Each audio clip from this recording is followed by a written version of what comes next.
Okay, guys, chapter 15, The Gift.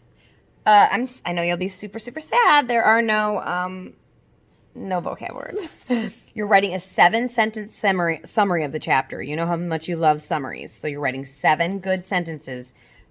Pretend I forgot my book at home, and you're like, oh, chapter 15 was really good, Mrs. C. Here's what it was about. And then that's how your 7 sentences are. Who do you think is coming to visit and why? Who is coming to visit Grandma Dowdle? And how do you know that Dad knows about the Christmas trees? And then Mrs. Dowdle says she doesn't give gifts. Write about some things she has done for other people. Do you think these are gifts? Well, come on, people. Just look at the chapter titles and you can see them all. You got, she saved Bobby. Remember when Bobby showed up naked in her privy? She saved Bobby from certain embarrassment and gave him clothes and got him cut down of that crazy situation.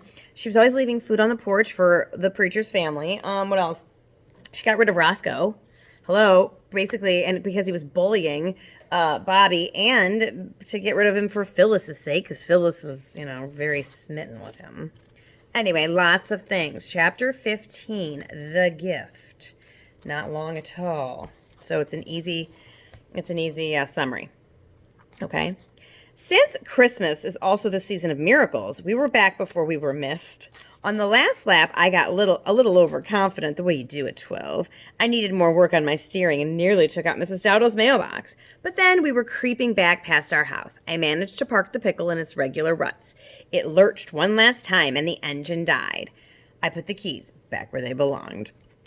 Maybe Mother and Dad thought that the tree that turned up in our front room was Mrs. Dowdle's payment for chores that I'd been doing for her. Maybe they thought that both the tree and the big one that filled Mrs. Dowdle's bay window had come from the VFW tree sale up at the IGA.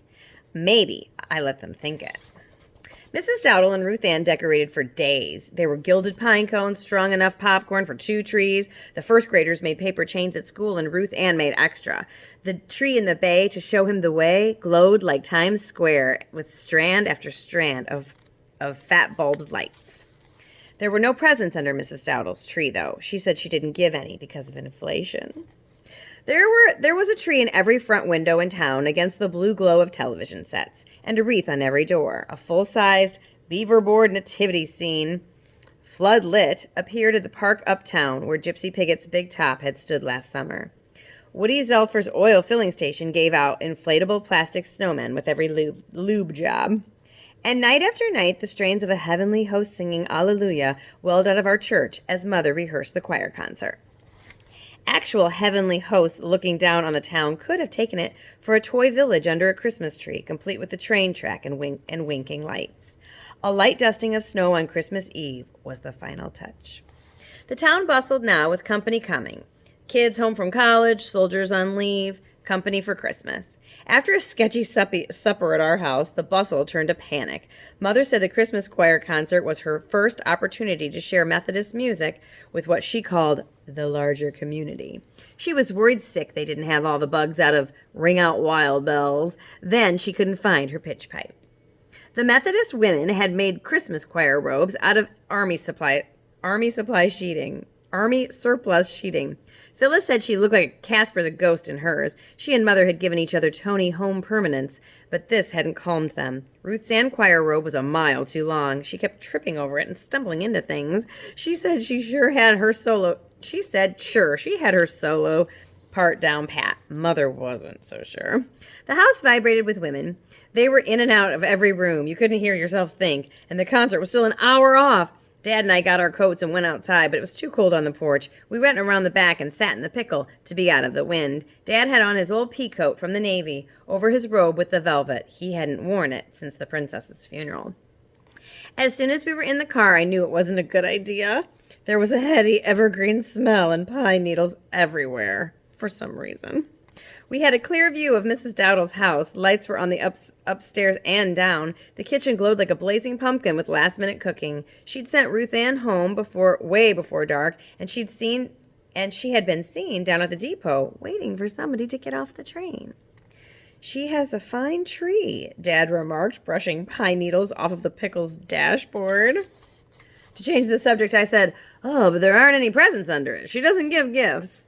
One of Dad's hands rested on the steering wheel there in the dark. "You sure about that?" I thought I was. Well, she mentioned inflation. Maybe she doesn't wait for Christmas. Have you ever had a gift from her already? You don't mean anything wrapped up with ribbons, right? I asked. No, nothing that small. I thought, but I couldn't get past the day she told me to drive the pickle. That was a great day. Every night since, I dreamed myself back into it. In my dreams, I was behind the wheel, gearing down, double clutching. There was never any oncoming traffic, and I was always in the right gear. I drove with one elbow out of the window in my dreams, and I was 16 and 6 feet tall, with shoulders out to here, and nobody was going to tie me up and pinch me in the crick and pitch me in the crick. Let 'em try. Dad sat there giving me some time. You could see our breath. The glow from Mrs. Dowdall's tree spilled out of her bay across the white yard like a welcome mat. Dad, who's that tree lighting the way for? Mrs. Dowdall didn't mean the Christ child, did she? No, Dad said. The Christ child's been there all year long. A moment passed, Pine scented. Then who? Dad stirred, reached for the door handle. Somebody we're just about to meet. And he's due now. We'd better get in the house to make him welcome. I was stumped. To our house? Dad nodded. A visitor from afar. You mean like one of the 3 wise men? I was at a loss, as usual. Not exactly, Dad said, but he'll probably be bearing a gift. We headed up to the house then. Dad's hand was on my shoulder, which I liked. And son, he said, when you get a minute, take that cross-cut saw out of the pickle's trunk and put it back in Mrs. Dowdall's cob house. Ding, ding, ding. That's how Dad knew. Oh, so good. All right, later, Gators.